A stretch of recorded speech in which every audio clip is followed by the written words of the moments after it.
Hi, everyone. It's day 13, and today we're going to talk about eating in. Wow, it costs so much to eat out these days. Have you noticed that? Even a fast food restaurant isn't cheap anymore. So I'm going to challenge you for the days that remain between now and Christmas to rethink your fast food and restaurants. In fact, how about saying no eating out until after the holidays? That's an easy rule you can stick to because it's eating up all your available cash.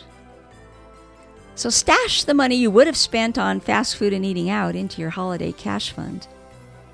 There'll be plenty of time later to do all those restaurant runs, but let me give you a little secret. You may realize just how much money you can save eating at home. You may never eat out again. You think that'll happen? I doubt it, but I'll tell you what. Today's tip is going to save you an awful lot of money for Christmas. I'll see you tomorrow. Debt-Proof Living with Mary Hunt was created and hosted by me, Mary Hunt. Produced by Julie Emerson with Harold Hunt, executive producer.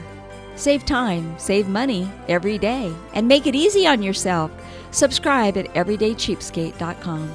That's where you will find all the ways you can follow Mary, Everyday Cheapskate, and Debt-Proof Living. Thanks for listening.